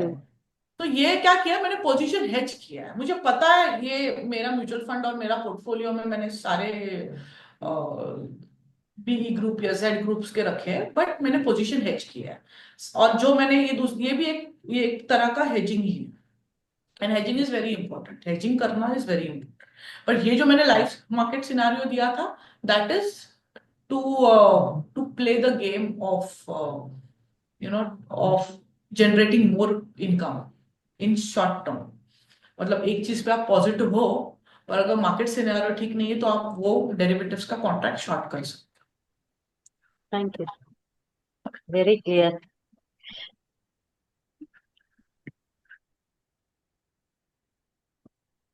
हो। Okay, now going ahead, so understanding market orders, जैसे आप लोग ट्रेड करते ही हो, सो आप डायरेक्टली भी जब ऐप से बता रहा था वो, बोला इतने लोगों से मिलना हुआ, वो तो ऐसा कपड़ा पहन के रखे थे, वो इतना फ्रेंड्स बढ़िया पहन प्लीज के म्यूट रखे थे, वो ऐसे योरसेल्फ, थे, कुछ क्वेश्चंस रहेगा तो अनम्यूट कीजिए। सो मार्केट ऑर्डर्स कब होता है, जब अब मैंने मेरा पोर्टल ओपन किया, मेरा अकाउंट है मोतीलाल ओसवाल में, मैंने मोतीलाल ओसवाल के मेरे अकाउंट्स डिटेल्स डाल दिए, मेरा वेबसाइट पे मैंने मेरा टर्मिनल ओपन कर दिया, मेरा पोर्टफोलियो ओपन हो गया। मुझे अब बाय करना है स्टेट बैंक ऑफ इंडिया के 50 शेयर्स। अब स्टेट बैंक ऑफ इंडिया का मैंने विंडो दबाया, विंडो दबाते ही स्टेट बैंक ऑफ इंडिया का एक विंडो आ जाता है, उसका नाम फील्ड आ जाता है, मुझे क्वांटिटी लेना है 50, तो मैं 50 वहां पे एंटर करूंगी। और अभी मार्केट चल रहा है 500 रुपीज, फ्रेंड्स वेरी इंपॉर्टेंट है, 500 रुपए चल रहा है, मुझे मार्केट ऑर्डर पे ही लेना है, मेरे को यही भाव पे लेना है, कोई प्रॉब्लम नहीं, तो मैं बटन दबा दूंगी 2 बार, आ जाएगा, ठीक है। इसको बोलते हैं मार्केट ऑर्डर्स, मैंने मार्केट पे ले लिया। सेकंड है लिमिट ऑर्डर। लिमिट ऑर्डर मतलब आप कोई लिमिट रखते हो कि मुझे 500 पे नहीं लेना, 480 आएगा तभी चाहिए मेरे को, तो मैं बटन डालूंगी नेक्स्ट 50 शेयर्स 480 पे, because markets are coming down, let's keep at 480। तो 480 पे जो जाएगा, अभी करंट मार्केट प्राइस चल रहा है 500 रुपया, और लिमिट ऑर्डर मैंने डाला है 480 रुपीज, मतलब 20 रुपया नीचे। तो ये ऑर्डर को बोलेंगे limit order. Okay, the third comes stop loss. अब स्टॉप लॉस दो तरह के होते हैं। फर्स्ट इज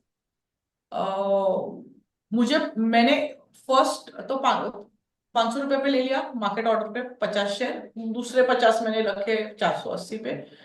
तीसरा जो लेना है, जो लॉट लेना है, मुझे टोटल 150 कलेक्ट करने।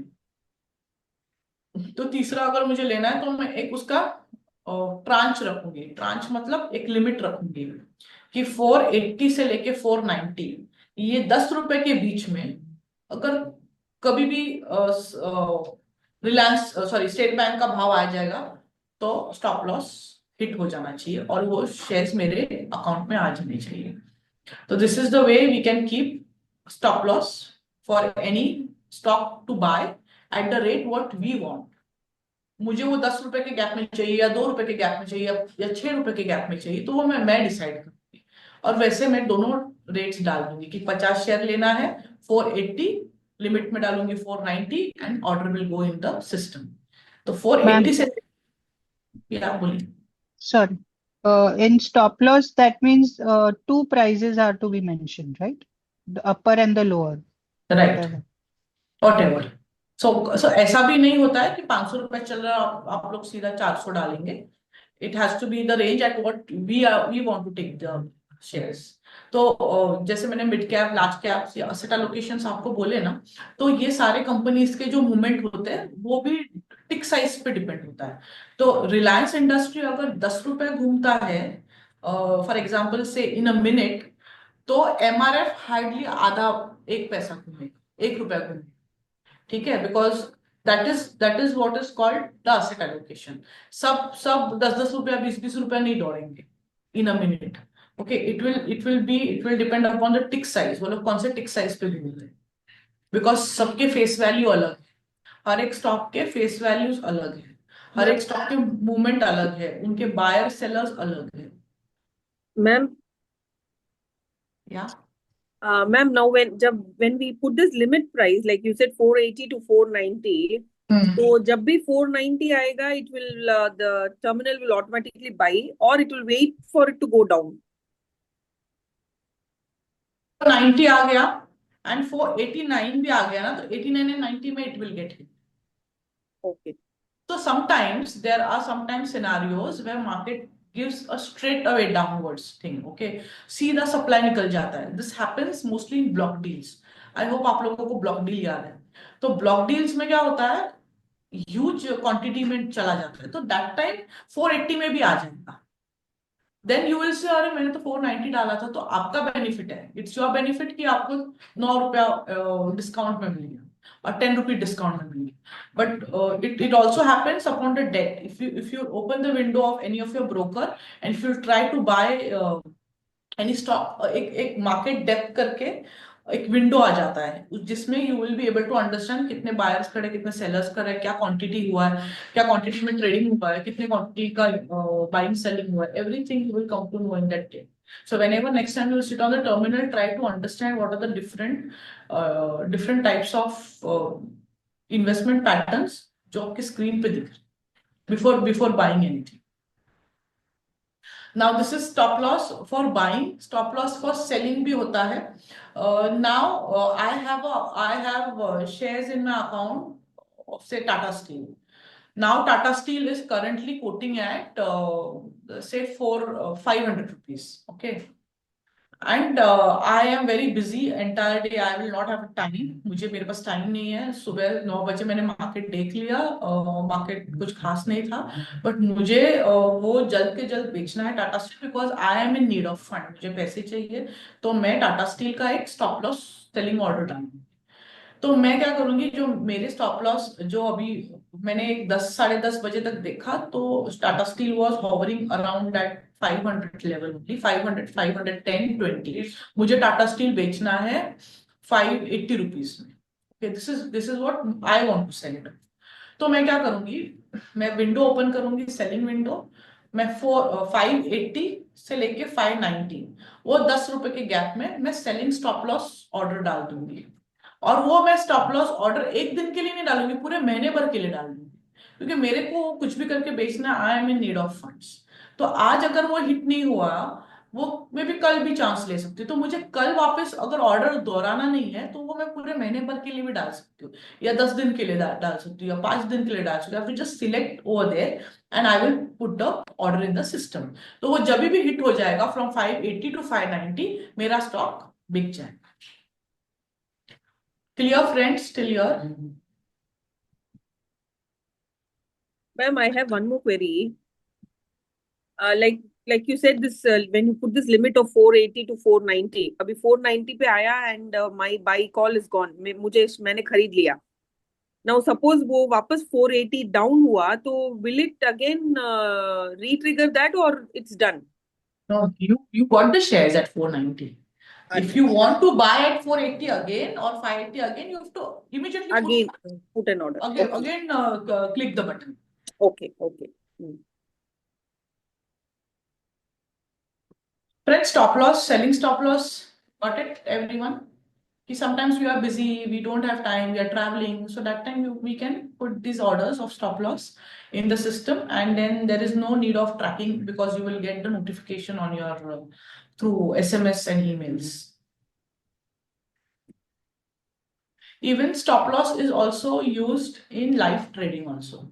मतलब ये तो मैंने आपको एग्जांपल दिया टाटा स्टील का, जो मेरे पास होल्डिंग का था, 2-3 महीना पुराना होल्डिंग था जो मुझे बेचना था, ये तो सेलिंग स्टॉप लॉस हो गया। बाइंग स्टॉप लॉस जब when I want to collect more number of stocks, जैसे रिलायंस हो गया, मुझे लेना है तो मैंने वो रख दिया stop loss.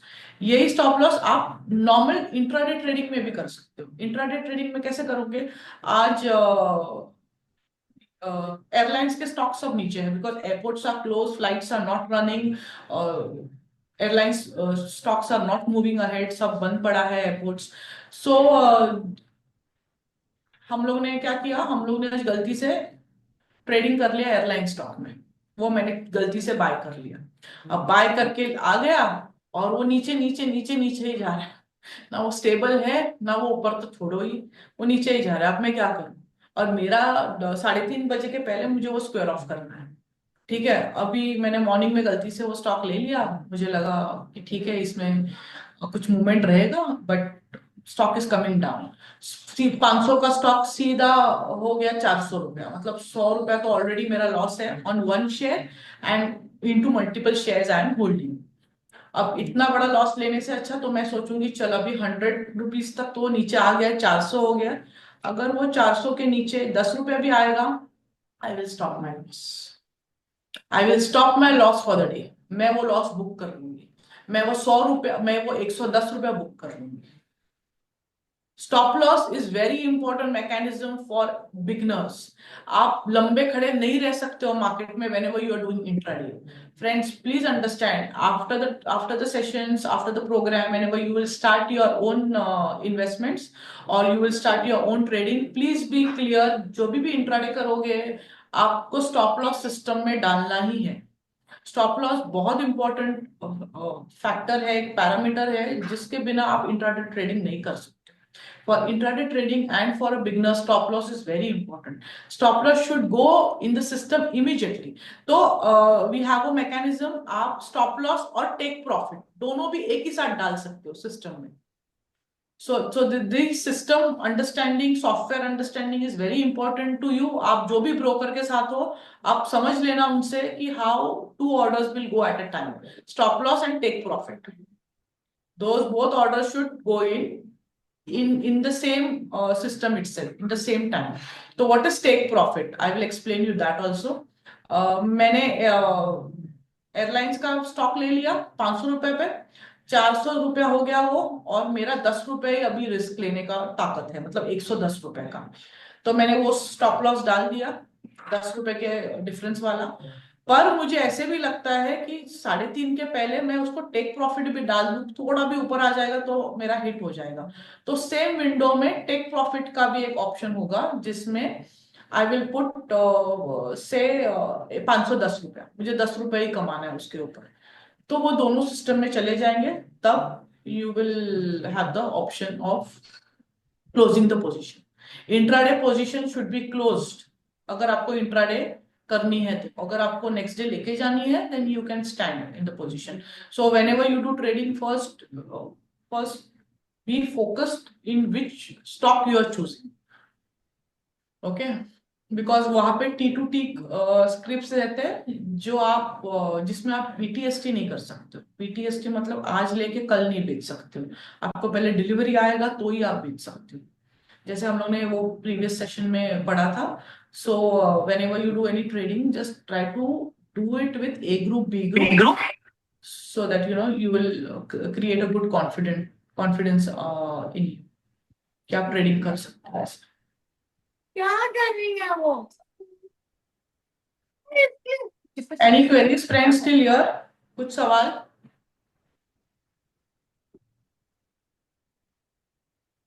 Now again, I would like to close this session with some key takeaways. How we would build up our own strategy, how we would start our investments, how we could start smart investing. Okay, please be focused, please be informed enough to bifurcate कि wealth creator क्या है और wealth preserver क्या है। ठीक है, ये दो चीजें में बाइफिकेट करना सीखिए। इंश्योरेंस इन्वेस्टमेंट आप करोगे तो वो आपका वेल्थ क्रिएटर नहीं होगा, वो आपका वेल्थ प्रिजर्वर होगा। ओके, जैसे फर्स्ट सेशन में, ओरिएंटेशन सेशन में, अगर आपको याद है, मीनू मंत्री जी ने ये सब चीजें बताई थी। So please try to learn, make your own notes, try to bifurcate कि मेरा ये वेल्थ क्रिएट करने वाला है या ये सिर्फ ये वेल्थ प्रिजर्व कर रखने वाला है। Okay, so whenever you open an account, already if you have an account, then no issue. If you have the account, please try to learn their terminals. उनके terminals के orders कैसे जाते हैं, where is the window, what is to be checked, ये सारी चीजें आप समझ लेना with your advisors. Then practice placing orders definitely. जैसे I think Sarita ji India Infoline में ट्रेडिंग करती है, वैसे you should also try investing और trading on different platforms to gain confidence. Learn how the orders should be meant. आपको limit order लेना है, आपको मार्केट ऑर्डर लेना है, आपको स्टॉप लॉस रखना है, आपको स्टॉप सेलिंग करना है, and then stay informed. Stay informed मतलब proper research. Without proper research, don't invest in any of the stocks. First, try to understand, do your asset allocation, do understand what is your risk profile.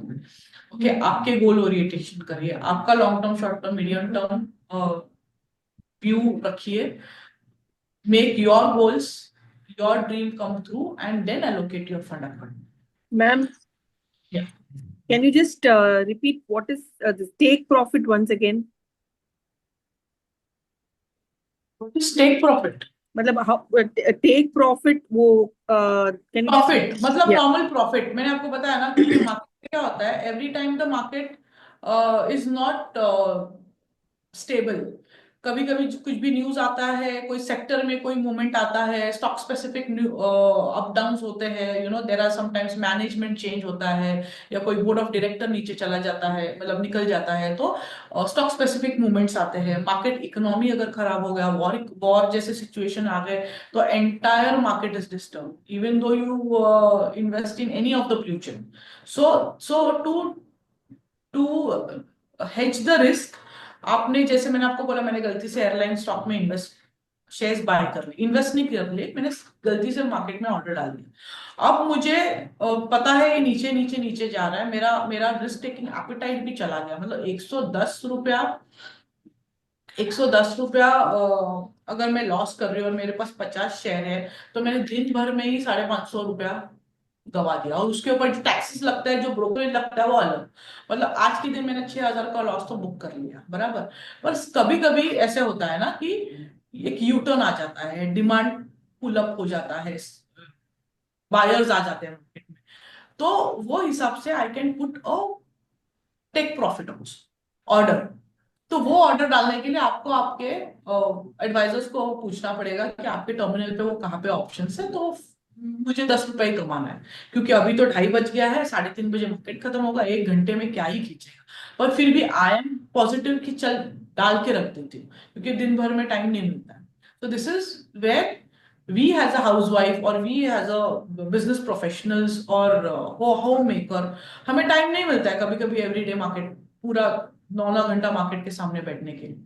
तो whenever you do any trade, put a stop loss and take profit as Is it necessary to have a broker? Of course. Okay. Then how you will do the trading? मतलब अपना आप नहीं कर सकते, मतलब self करना चाहते हैं तो मतलब सर्च आप करके कर सकते हो, आप कर सकते हो, that is problem. See broker is different, advisor is different. Okay. Broker होगा तो ही आपके पास डीमैट अकाउंट होगा। सो नहीं, मोतीलाल डीमैट अकाउंट सब खुलाने के बाद अगर सेल्फ करना चाहते हैं तो ये क्योंकि रहते फिर ब्रोकरेज लगता है, again that is there, right? So just wanted to know we can do it without the brokerage और नो, कैसे हो, see how is it? Brokerage तो कंपलसरी होगा, okay. because I'll tell you, because that is the cost which is associated, which a broker pay to SEBI. Okay, that is the brokerage जो हम लोग service देते हैं। For example Motilal Oswal is a broker, ठीक है, आपसे हम लोग आपसे ब्रोकरेज लेंगे जो भी ट्रेड करेंगे। तो अगर हम लोग नहीं रहेंगे तो आप सिस्टम में एंटर ही नहीं कर सकते, वो आप सिस्टम में ऑर्डर ही नहीं डाल सकते। मेरा प्लेटफॉर्म यूज करोगे ना, when you use my platform, you have to pay me brokerage, and that brokerage is what the service I will give, the research what I will give. Okay. If you remember last session में शिवांगी शारदा ने भी research 360 दिखाया था।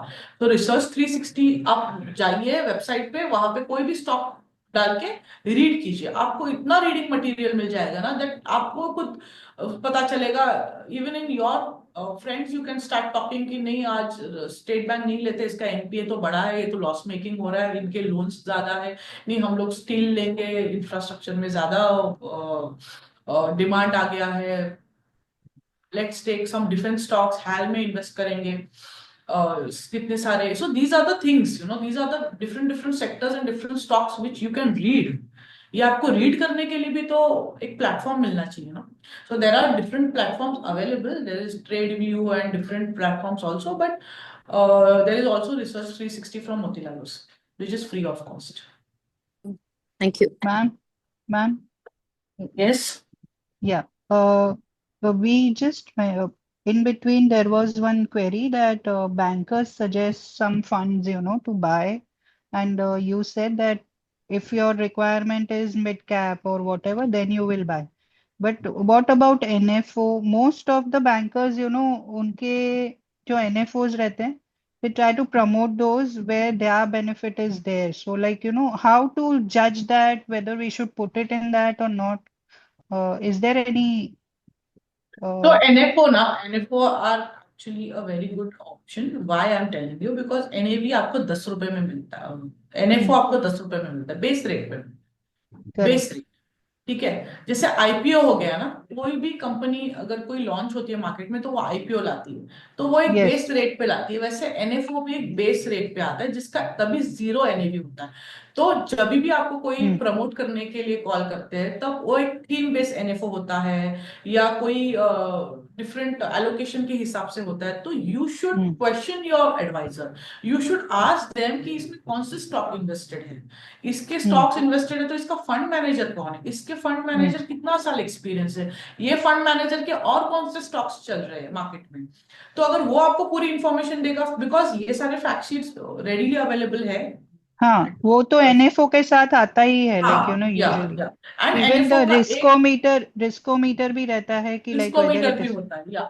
And one thing why I will tell you, you know why NFOs are a good option, because इसमें आप minimum 5,000 भी invest कर सकते हो। सो अगर आपको स्केप्टिकल लगता है कि नहीं दे आर जस्ट प्रमोटिंग, तो you first should check your asset allocation. अगर वो बोलेगा कि ये एनएफओ आया है, आप मिनिमम मैडम 5,000 से भी कर सकते हो, बट आई विल इंसिस्ट आप 1 लाख रुपीज डालिए, then you try to understand कि ये एनएफओ का कौन सा थीम है। तो अगर वो थीम वाले फंड्स अगर आपके पास नहीं रहेंगे, then you that's the decision upon you, आपको लेना है नहीं लेना है। अगर मैं कुछ एनएफओ में इन्वेस्ट करूंगी तो मैं देखूंगी कि ये फंड मेरे पास है नहीं, बट इसका लॉन्ग टर्म क्या है, इसका ये फंड कौन से फंड हाउस का है। So again I'm telling you कि it's not compulsory that you have to buy every NF, but जो अच्छा है वो भी तो क्यों ना बोलना है, क्योंकि अगर आपका And advisor over a period of time, we can assess and then we can quit also from that, right? या In case if it is and it's not not like performing, that, yes. It's not like that कि अगर आपका NFO का period चला गया, मतलब NFO का period था 1 मई से लेके 20th मई, हाँ, 20th वो मई तो तक आप उसके भूल बाद गए। भी इन्वेस्ट कर सकते हैं। हाँ, उसके बाद भी आप इन्वेस्ट करो, जो एनएवी रहेगा वो रेट पे ले लेना। तो दैट इज Correct. नॉट कि कंपलसरी, इट्स नॉट कि आपने कुछ ट्रेन मिस कर दिया, इट इज लाइक कि ठीक हम्म, है आपको थोड़ा प्रीमियम 1-2 रुपया ज्यादा भरना पड़ेगा, दैट इज अब डिपेंड अपॉन यू, बिकॉज आपको वो फंड लेना है, वो फंड मेरे पोर्टफोलियो में होना चाहिए। क्यों होना चाहिए? okay, क्योंकि मुझे मेरा असेट वो हिसाब से डिवाइड करना है, मुझे मेरा पोर्टफोलियो हेज करना है। I don't want to okay, sit in one asset allocation, मुझे मेरा डाइवर। तो ये आपके आपके हिसाब से व्हेनेवर आप कोई भी इन्वेस्टमेंट करोगे तो पहले आपका पोर्टफोलियो ओपन कीजिए, पोर्टफोलियो में आपके फंड मैनेजर को एडवाइजर को पूछिए कि ये असेट एलोकेशन किसमें है, ये लार्ज कैप है, मिड कैप है, स्मॉल कैप है, इसमें है। तो वो हिसाब से मुझे पता चलेगा कि मुझे कितना परसेंटेज और उसमें ऐड करना। okay. Thank you.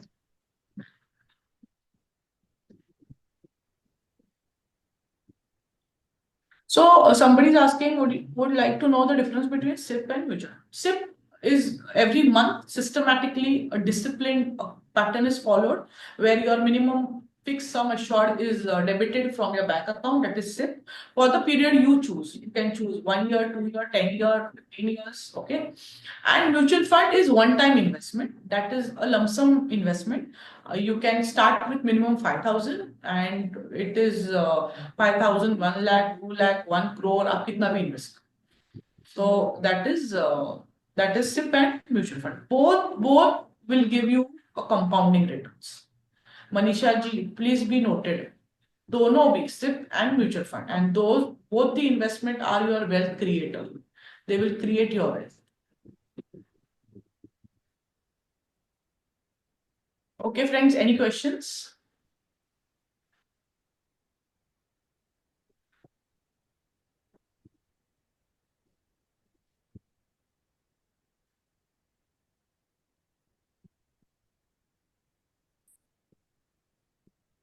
Any questions, or should we wind up today's session? या स्टॉप लॉस वाला एक बार वापस से एक्सप्लेन करेंगे? Yeah. So stop loss वो होता है कि हम कितना लॉस ले सकते हैं। मैंने अगर इंट्राडे कर रही हूँ, आज के ट्रेड में मुझे अगर इंट्राडे करना है तो मुझे 20 रुपए का ही मैं लॉस लूंगी। Okay, so that is I will put the order. For example I will give you, मैंने 100 शेयर बाय किया स्टेट बैंक का 500 रुपए में, और मेरा आज के दिन का रिस्क है इंट्राडे ट्रेडिंग के लिए ओनली 20 रुपीज, बिकॉज मैंने 100 शेयर लिया है। ठीक है, तो मैं क्या करूंगी, मैं सिस्टम में जब शेयर आ जाएगा एग्जीक्यूट करके, जब मुझे हाईलाइट हो जाएगा टर्मिनल पे, तो इमीडिएटली मैं स्टॉप लॉस डालूंगी उस पे, सेलिंग स्टॉप लॉस। ये अगर वो शेयर 500 से लेके 480 या 490 हुआ तो बिकवा दे, सिस्टम को बोल दूंगी बिकवा दे, मेरे को नहीं चाहिए वो, मैं उसके नीचे और रिस्क नहीं लूंगी। तो वो मेरा लॉस है, मैं 10 रुपए का ही लॉस ले लूंगी for a day. That is a day trading, that is a stop loss. And limit order मतलब आपने एक प्राइस रखा है, Nikita ji, you want to buy State Bank of India 100 shares at 480 rupees. अब भी मार्केट चल रहा है 500 रुपए, आपको लेना है 480 पे, आपको 500 रुपए पे नहीं लेना है। तो 480 पे जब आप जब सिस्टम में ऑर्डर डालोगे, that is your limit order. वो अपने लिमिट डाल दिया है कि मुझे 480 आएगा तो ही बटन हिट होगा, तो ही मेरे को अकाउंट में चाहिए, अदरवाइज वो नहीं चाहिए। Hope I am clear? Yes.